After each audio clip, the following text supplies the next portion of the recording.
Ok. Boa noite a todos. Agradecendo aí o estudo cristiano, né? Agradecendo a presença de todos, pedindo a Jesus que nos ilumine e que nós possamos dar continuidade ao estudo. Continuar mesmo. Continuando, aí nós vamos ver, os assuntos acabam interligando, né? Então hoje a gente vai para a questão 102 do livro dos Espíritos. A gente está fazendo a pirâmide, lembra? Pior que está cheio de gente nova hoje, tem muita gente que não lembra da pirâmide, né? Tem? Vocês conhecem a pirâmide? Já viram falar? Você que está rindo aí, ó. Você mesmo que olhou para a Neide. Você já viu falar da pirâmide? Não, né? Pois é, então nós vamos continuar hoje. A pirâmide é o seguinte: a gente usa a pirâmide como um recurso para ilustrar o estudo do livro dos Espíritos na escala espírita. Então a gente está fazendo a escala espírita.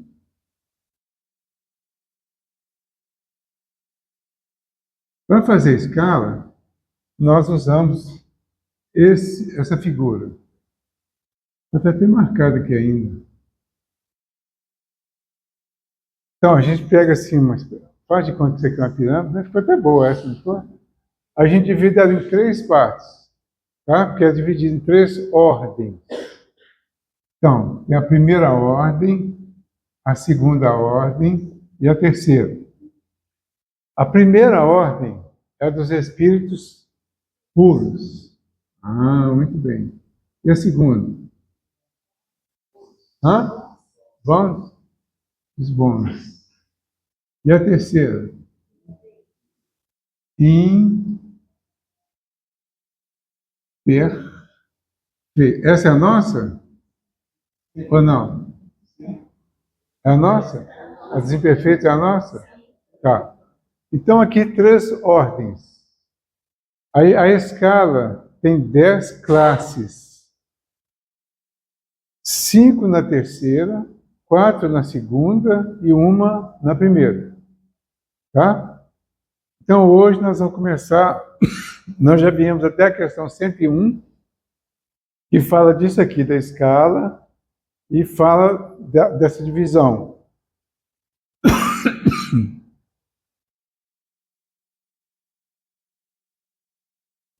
Aqui é tóxico.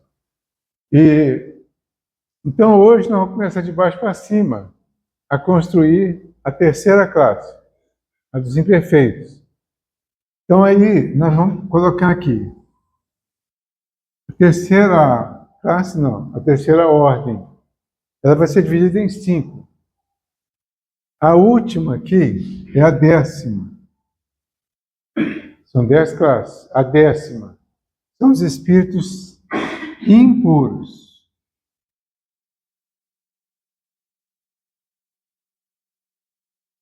Por aqui, a gente, por isso que eu estou dizendo que o assunto continua.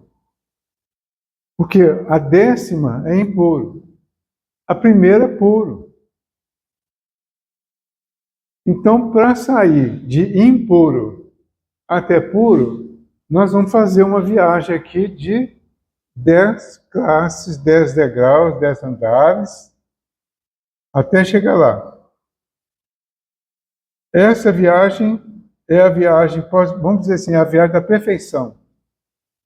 Se é a viagem da perfeição, do aperfeiçoamento, vai demorar um tempinho, não vai? Será que a gente consegue fazer essa viagem em 80 anos? 90? Hoje eu soube de um cara ali que morreu com 104 anos. Será que deu para ele atingir essa perfeição? Ainda não, né? Como que ele vai fazer para atingir essa perfeição? Que é a pergunta que o Cristiano leu, a pergunta feita por Nicodemos a Jesus. Aí Jesus responde para ele, né? Ninguém poderá alcançar o reino de Deus se não nascer de novo. Certo? Então, nascer de novo, para ir passando, porque cada divisão dessa ainda tem as subdivisões aí infinitas. Isso aqui é só para dar uma ideia didática para a gente entender o processo. Mas cada uma delas aqui vai dividir mais ainda. Então, mas se passar só de impuro, depois vem para leviano, depois vai passando para todos os outros, até chegar lá em cima, vai demorar um tempinho bom. Tá? Então, uma encarnação não dá. Quando nós chegamos aqui, nesse 10º lugar, o princípio inteligente já veio debaixo dos reinos inferiores, já passando por aprendizado, por uma evolução, até chegar em condições de encarnar num corpo humano. Então, a partir daqui, teoricamente, pelo menos, ou simbolicamente, ele vai iniciar o desenvolvimento da condição humana. Aí, na condição humana, ele precisa atingir uma, vamos chamar de uma perfeição relativa, ou a condição de espírito puro. Ou seja, uma condição próxima à que Jesus demonstrou aqui. Considerando que Jesus já estava um pouquinho mais avançado. Tá? Dentro dessa condição, tem as subdivisões também, vamos considerar que Jesus estava um pouquinho acima. Certo? Então, nós precisamos atingir esse ponto. Aí, uma das comparações, estamos em condições de fazer o que Jesus fez, como ele fez? Aí ele disse que nós poderemos fazer o que ele fez e muito mais. Vocês acreditam em Jesus? Acreditam, né? Então ele falou que nós poderemos. Mas, olhando para nós agora, para a nossa condição, a gente sabe que não consegue. Agora, hoje. Mas vamos conseguir. Vamos chegar lá. Por isso, a demora. Então aí ilustra a questão da reencarnação. Para chegar lá, nós primeiro vamos nascer. Vamos considerar nascer num corpo humano. Primeiro, nascer, encarnar. Vai nascer, viver 100 anos para arredondar. Não era isso tudo, não. Mas põe 100 arredondar, né? Vive 100 anos. Atingiu tudo? Não. Vai morrer. Volta à vida espiritual. Vive um tempo na vida espiritual, faz uma reprogramação, novos aprendizados e vai nascer de novo. Aí da segunda vez já é reencarnação, porque vai repetir a encarnação. E aí vai continuando assim até atingir o ponto máximo da evolução, que a gente não tem uma ideia exata de como que é.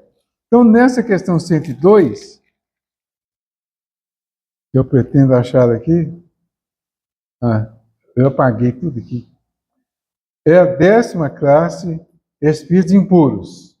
Quais são as características desses espíritos? Está escrito aqui, né? No livro dos espíritos. São inclinados ao mal e o fazem objeto de suas preocupações. Como espíritos, dão conselhos pérfidos, insuflam a discórdia e a desconfiança, e usam os disfarces para melhor enganar. Apegam-se às pessoas de caráter bastante fraco para cederem às suas sugestões, a fim de as levar à perda, satisfeitos de poderem retardar o seu adiantamento ao fazê-las sucumbir ante as provas que sofrem. Ok? Então, essas são algumas das características dos espíritos impuros. Tá? Um ponto importante para a gente trabalhar. São inclinados ao mal. E o fazem objeto de suas preocupações. O Cristiano respondeu aqui, ó, a menina ali, mas falou assim, que não existe nada que é mal, que é errado, uma coisa assim. Lembra? Você falou? Isso. Mas como é que você falou? Não há nada negativo. Verdade. Então, não, eu só quero reforçar e aproveitar a fala do Cristiano para a questão do mal. Então, nós já temos condição de entender essa questão do mal um pouquinho diferente. Certo? Por quê? Realmente, o que a gente chama de mal hoje não existe de fato, porque tudo que nós achamos ou falamos que é mal vai redundar em algum bem. Foi isso que mais ou menos que ele falou. Certo? Porque se fosse só mal, não teria validade nenhuma. Por que Deus permitiria? Mas se Deus permite, por quê? Porque vai ter algum bem. Vai resultar em algum bem. O que é que nós estamos aprendendo aqui? Um dos grandes desafios que nós temos aqui na nossa evolução, no nosso conhecimento, é exatamente aprender a distinguir as coisas, distinguir o bem e o mal, e aprender a compreender o que chamam de mal e retirar dele o que tem de bem. Porque se o mal fosse só mal, a gente ia retirar o quê? Tem que ter algum bem, não tem? Mesmo que seja o ensinamento daquilo que nós não devemos fazer, já é um bem. Então você vê uma pessoa matar a outra ali. Isso é mal na primeira visão? É, matou uma pessoa. Mas qual a lição que eu vou tirar disso? Positivamente. No mínimo, a lição de que foi tão horrível aquilo que eu concluo que eu não posso fazer isso. Então tem algum bem nisso. Por isso Deus permite. Certo? Então esses espíritos, eles, com a característica da inclinação ao mal, e o fazem objeto de suas preocupações, é o que eles sabem fazer por ignorância. Eles só sabem isso. Eles estão no princípio da evolução humana. Eles só sabem fazer desse jeito.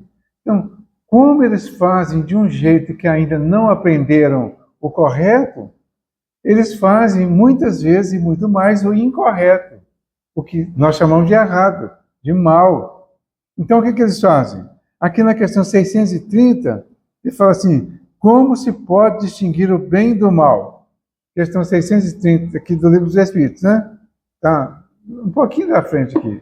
Então, na 102, vamos chegar lá. O que ele responde aqui? O bem é tudo que está de acordo com a lei de Deus. O mal é tudo que dela se afasta.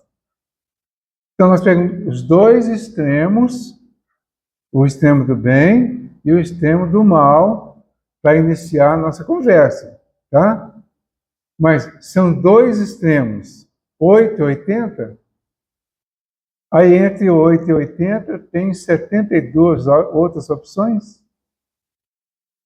Então, é aí que a gente vai entendendo a existência de um e de outro, no princípio, um mais evidente, mais forte, mas com alguns chuviscos lá do outro, do bem, no caso, e na medida que a gente vai crescendo, vai desenvolvendo, vai aprendendo, vai entendendo, a gente vai mudando isso.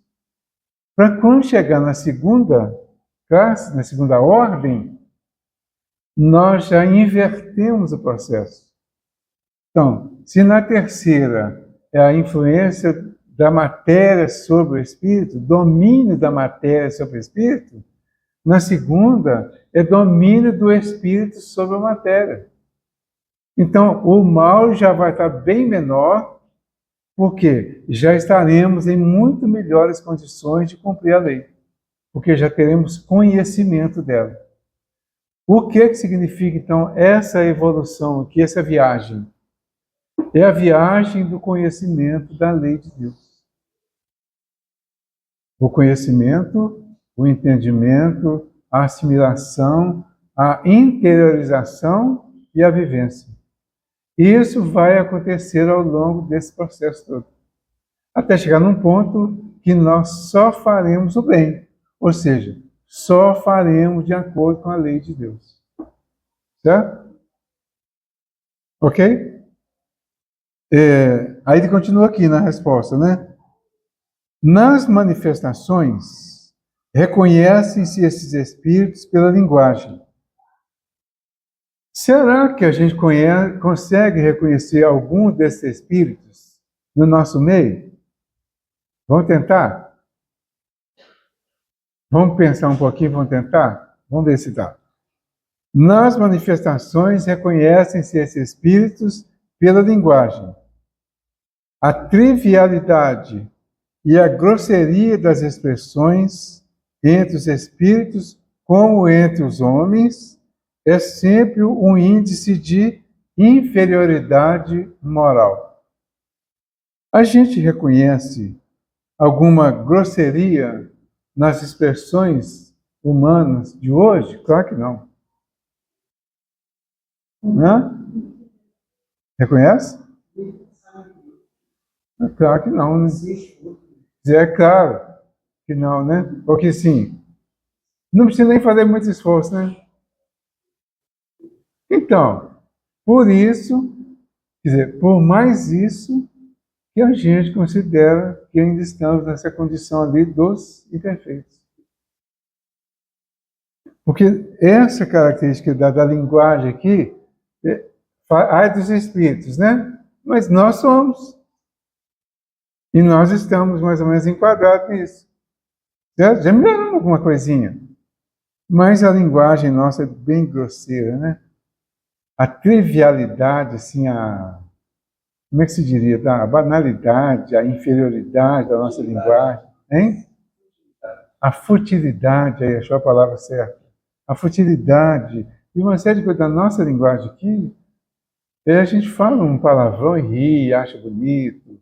Você brinca com o outro xingando, xingando não, né? Quando você brinca, você não está xingando, você está falando só. Chamando o outro de umas palavras esquisitas, né? Ri, brinca, né? É a trivialidade da linguagem humana.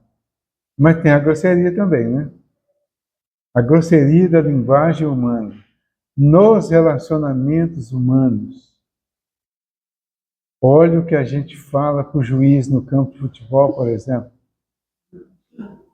Olha como que a gente se dirige ao juiz, à mãe do juiz. Você nem sabe quem é, nunca viu, não sabe quem é a pessoa, nem sabe se ela existe, ou se ela ainda existe, ela existe, né? Mas se ela está encarnada ou não. Entendeu? Então isso é o lado desagradável da nossa realidade. Hoje a gente estava conversando com o pessoal hoje sobre meditação, mas acabou surgindo um assunto sobre essa questão da evolução. A evolução da nossa humanidade. E quando nós saímos da condição animal, irracional, a gente agia instintivamente, era dirigido e agia de acordo com a lei, porque era dirigido, era orientado. Cada espécie faz aquilo que é da espécie. Então o cachorro morde. Então, certo? O cavalo dá coice. Às vezes morde também, né? Mas a principal defesa dele é o coice. Então, cada espécie tem a sua característica, tem o seu recurso de defesa. Certo? Tem o outro recurso para ele se alimentar. E ele precisa de alguns recursos deles para conviver lá no meio deles, lá, porque é um meio animal, né? Irracional. Aí fica parecendo que é muito pior, né? Não. A condição humana de hoje, e isso explica muita coisa que está acontecendo, tem hora que ela parece, e às vezes é mesmo, muito pior. Não vou dizer inferior, não, porque já evoluiu. Mas parece muito pior do que a condição dos animais irracionais. E não é difícil entender isso, não. Porque nós somos os animais irracionais que nos transformamos em racionais, que recebemos um pouquinho de livre-arbítrio, um pouquinho de inteligência e um pouquinho de inteligência criativa para dar características muito mais desagradáveis, cruéis, às mesmas manifestações que tínhamos lá na condição animal, agora com um pouquinho de inteligência, com aquele requinte de crueldade que a gente fala dos crimes aí, não é? Crimes que os animais ficariam horrorizados se eles conseguissem analisar alguns que acontecem. Entenderam? Então, é o ser humano em evolução. Nós estamos em evolução. Então, essas maldades, que chamamos de maldades, que é o descumprimento da lei por ignorância, estão hoje servindo de instrumento de ensinamento para nós, especialmente quem já está querendo aprender alguma coisa além do lado do bem. Certo? Então, por isso, nós precisamos ver tudo isso com um certo respeito pelo humano que ainda pratica determinados crimes, né? Porque eles são nossos irmãos, estão em evolução como nós. É preciso ver com certo respeito, com cuidado e até com uma condição assim de poder ajudar dentro das nossas possibilidades para que as pessoas consigam também aprender e ir melhorando e atingir essa beleza que nós já somos, né? Hã? Nós aqui somos gente boa, não somos? Eu acho que somos. Ou não? Hã? Depende, né? Pois é. Então, voltando aqui, nas manifestações reconhece esse espírito pela linguagem, que é a trivialidade e a grosseria das expressões. Entre os espíritos, como entre os homens, é sempre um índice de inferioridade moral, se não mesmo intelectual. Suas comunicações revelam a baixeza de suas inclinações. E se eles tentam enganar, falando de maneira sensata, não podem sustentar o papel por muito tempo e acabam sempre por trair a sua origem. Alguns povos os transformaram em divindades malfazejas. Outros os designam como demônios, gênios maus, espíritos do mal. Quando estão na condição de espíritos e se manifestam dentro das condições que são oferecidas a eles. Tá? Se manifestam com o palavreado, com os conselhos, com os recursos, né? As manifestações, bem de acordo com a realidade que eles vivem, que nós vivemos. Se manifestam no nosso meio ainda hoje, em uma condição assim bem desagradável. Agora, tem um detalhe, uma vantagem importante, porque nós estamos falando dos impuros. E os impuros, a gente poderia colocá-los na condição dos mundos inferiores à Terra, na condição dos mundos primitivos. Mas muitos de nós aqui da Terra ainda manifestamos muitas coisas que vêm de lá. Tanto é que a gente lê aqui e reconhece muita coisa. Quando encarnados, inclinam-se a todos os vícios que as paixões vis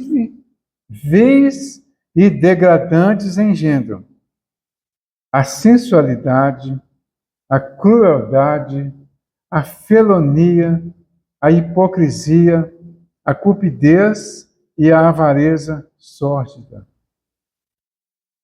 Nós reconhecemos tudo isso aqui porque viemos de lá, mas também porque existe aqui ainda.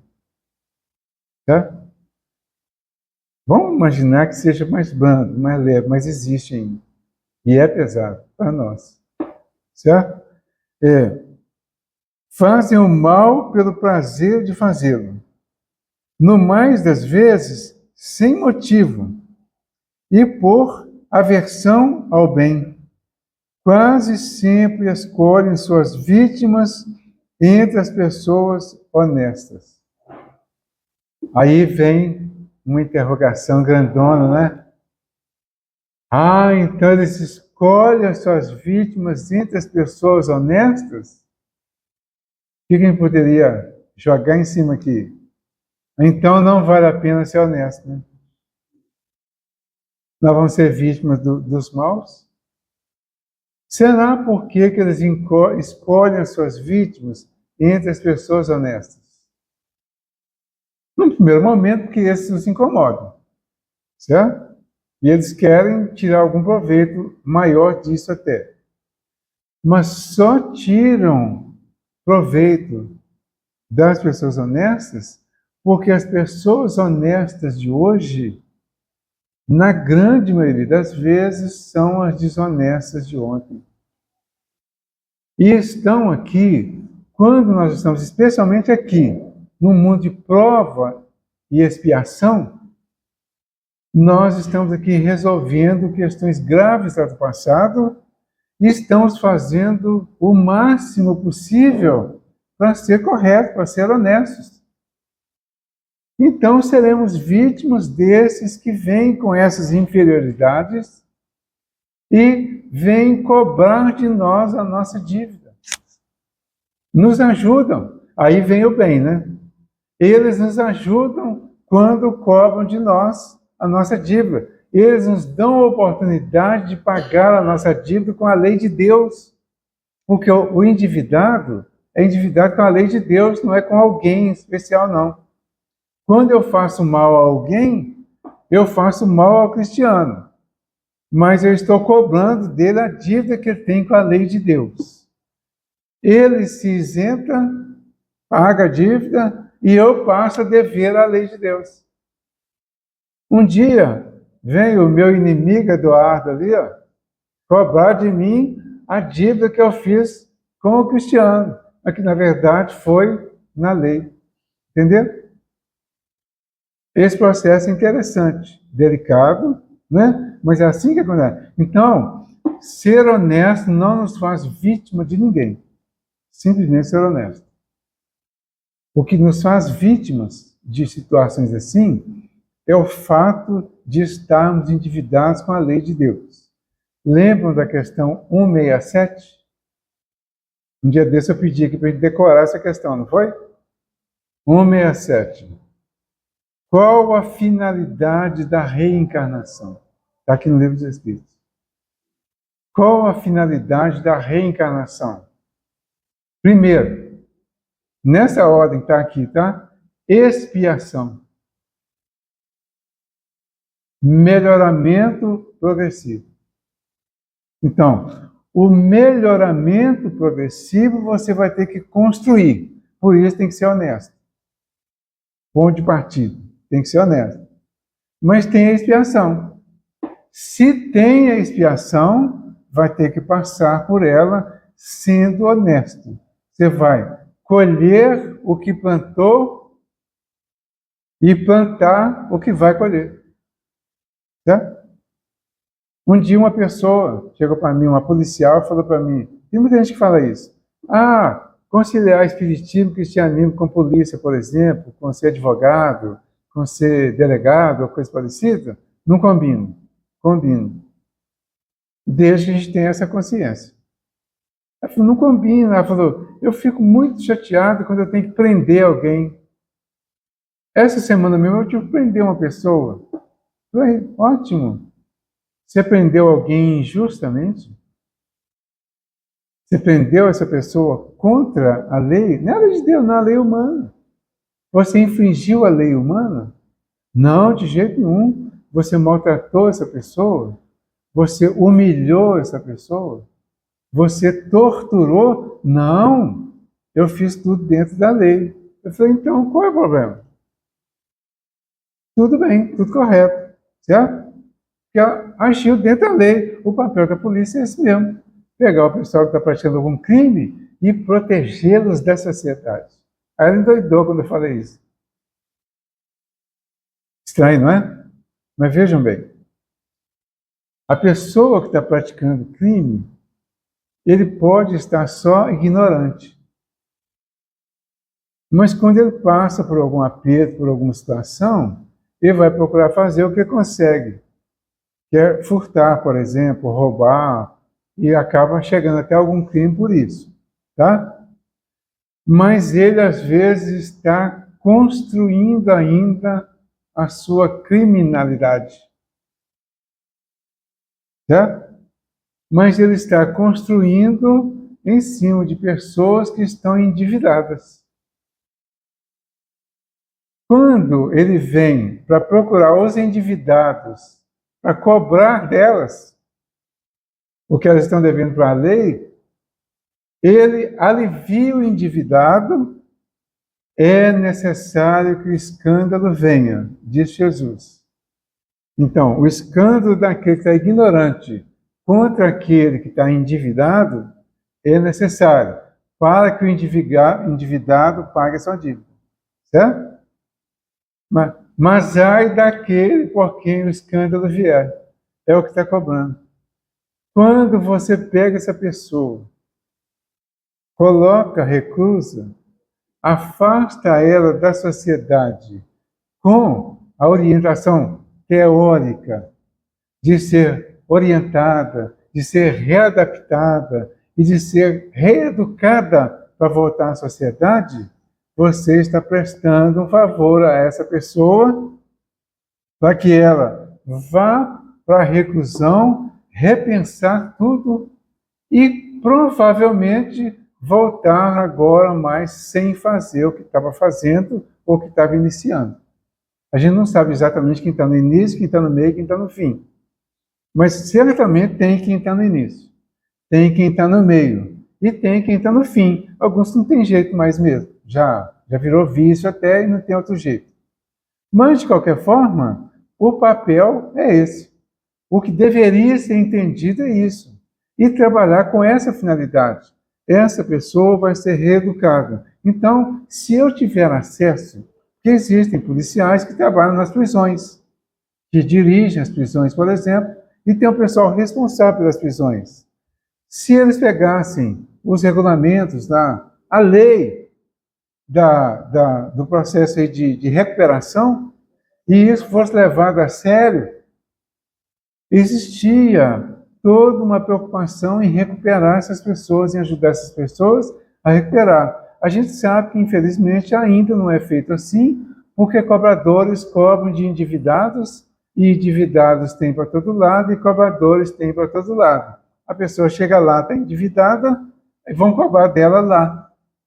E aí, quem cobra se complica, e às vezes já está complicado também, e vai entrar em outros processos, e vira quase como uma bola de neve.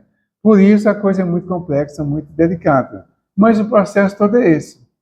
Tudo isso vem da nossa evolução. Então, o que precisa ficar fixo para nós? Sério.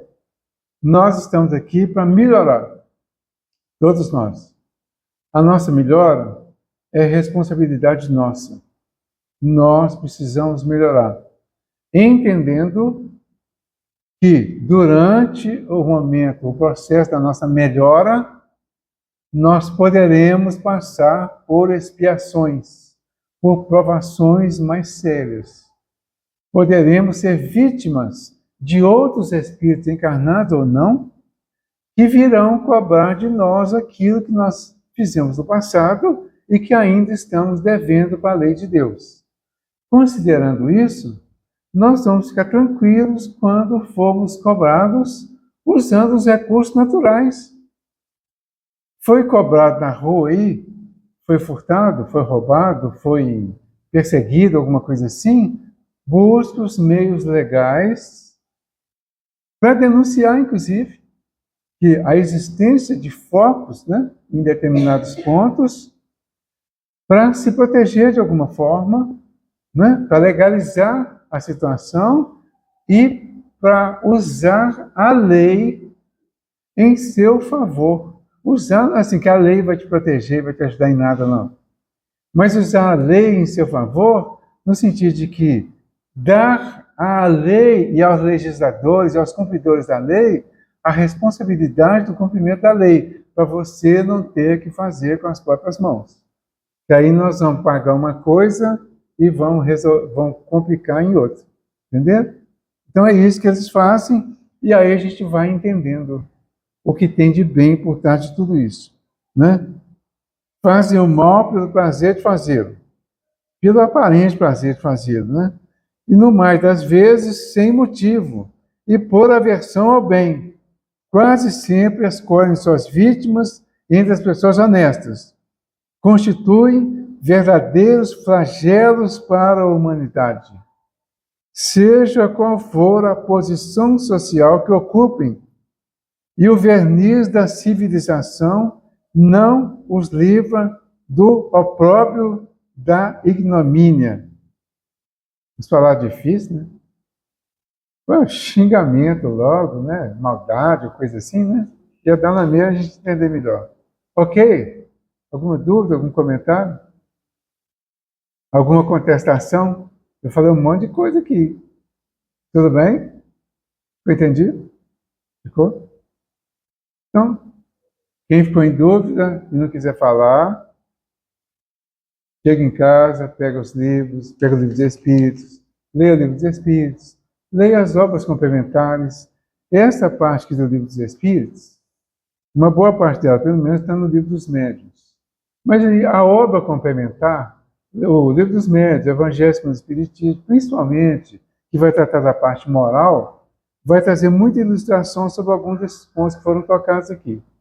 Certo? Aí a gente pode pegar e complementar lendo a codificação para a gente entender esse processo.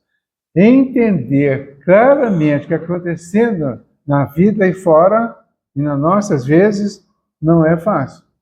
Vai demorar um pouquinho também, certo? Mas nós podemos iniciar uma compreensão até para entender o que está acontecendo conosco.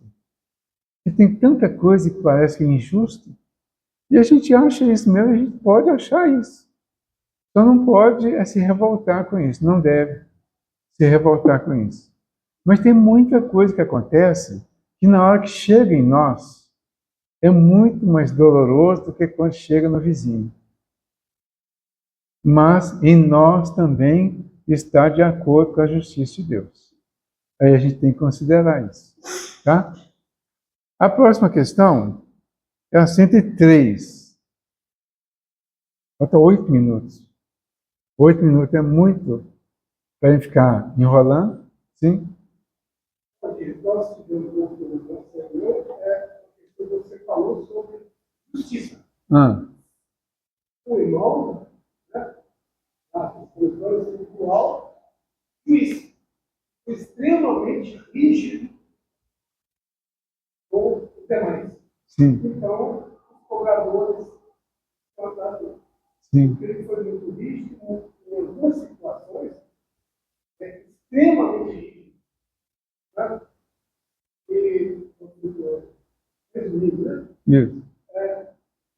Certamente que ele estava corrigindo algo, mas foi corrigindo com muito extremo. Esqueceram que ele também tinha um outro passado. Sim. Inclusive, com dívida com a outra pessoa. Sim.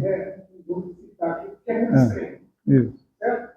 Então, eu acho que ele teve a oportunidade de ir como juiz, né? Para aprender a aplicar a lei. Sim. Certo? Da qual ele foi devedor, né? Isso. Ele cometeu atrocidades, veio e foi muito rígido. Então, os cobradores estavam falando dele, porque foi muito mais que rígido, extremo, Isso. com os demais. Então, praticamente, se prejudicou, isso. Se prejudicou porque, em nome de aplicar a lei, ele extrapolou a lei. Certamente resolveu algumas questões e extrapolou com aqueles que estavam além. Certo? Mas ele foi além e se é o caso.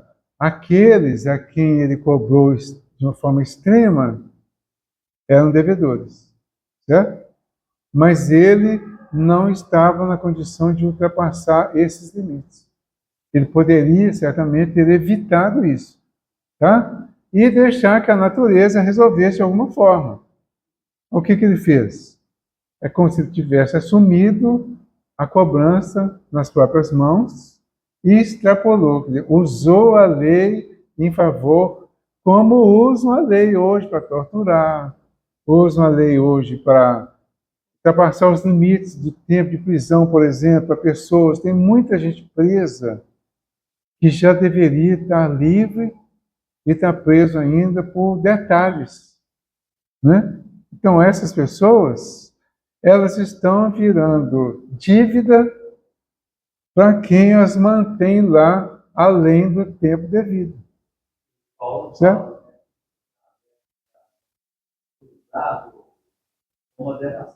Sim.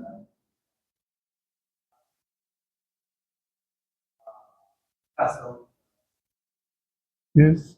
Então, se você ultrapassa, hein? O problema é se ele sai com a mágoa daquele do aldeão.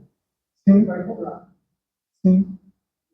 Ó, se ele cumprir a lei, e no cumprimento da lei, a pessoa que teria sido a vítima do cumprimento da lei foi cumprido rigorosamente de acordo com a lei, o outro não terá acesso a ele porque ele cumpriu a lei.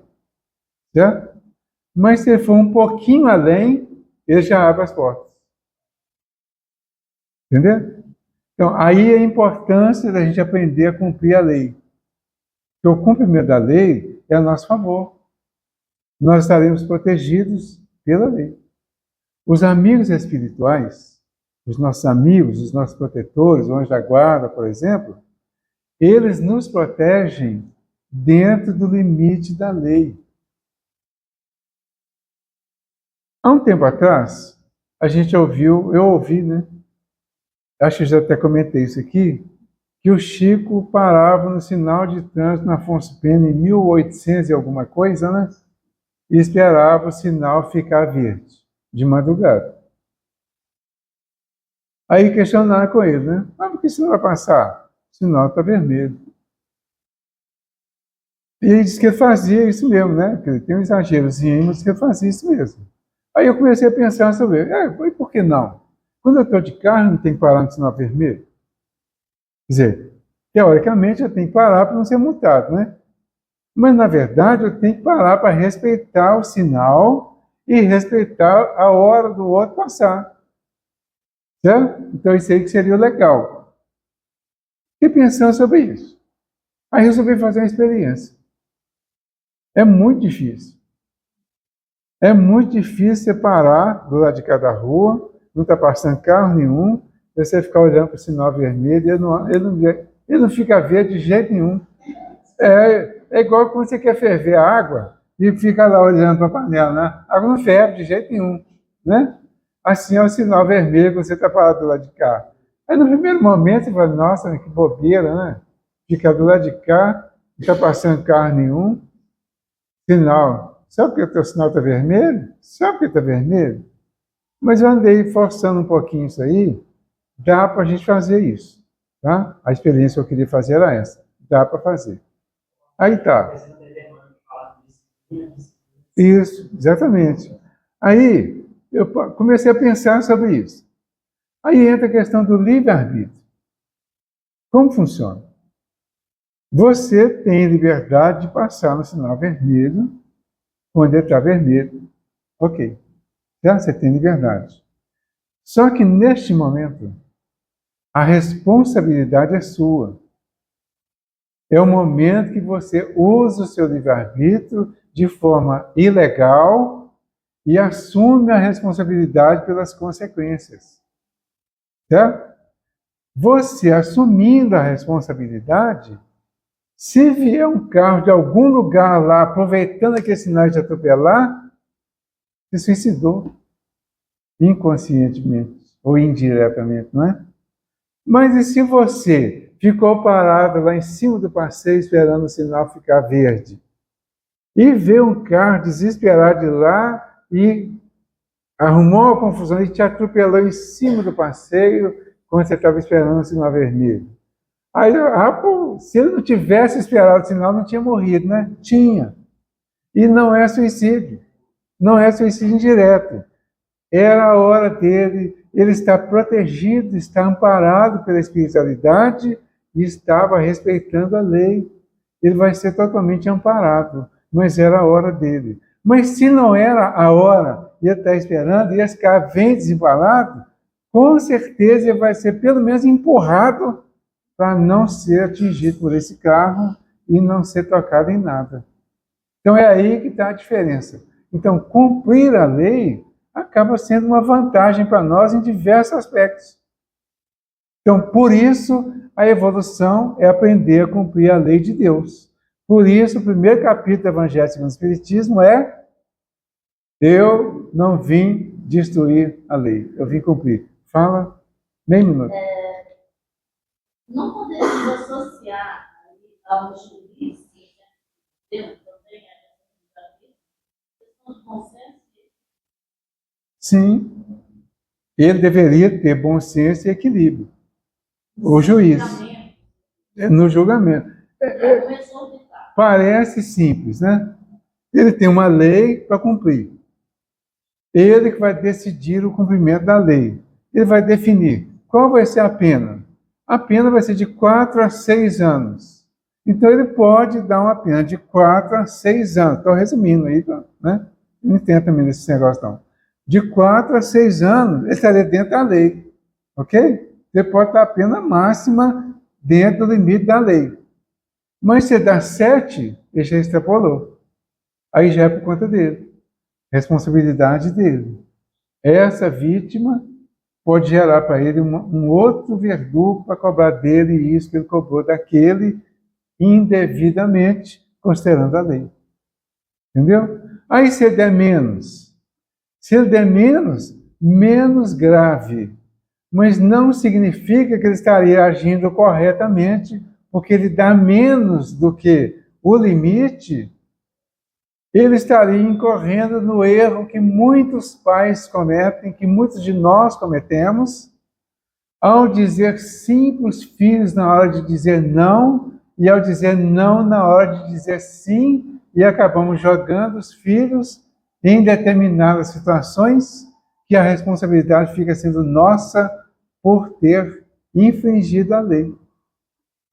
Mas isso aí é assunto para a semana que vem. Sim? Que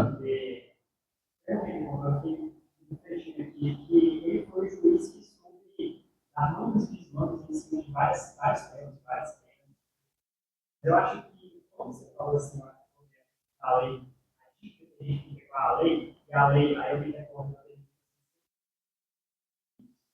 Falando isso, na consciência. Então, a dica isso. Esse juiz, quando ele teve essa conclusão lá no Código Espiritual, ele percebeu que talvez nós também, é isso que eu estou dizendo, talvez nós não somos capazes de decidir. Porque nós somos muito bons juízes, sabe, a lei, ser juízes da justiça dos outros, observarmos os espíritos e falar, foi só esse espírito, tudo, não é? Mas nós não somos capazes de ser juízes de nós mesmos. Aí que está. A resposta é não.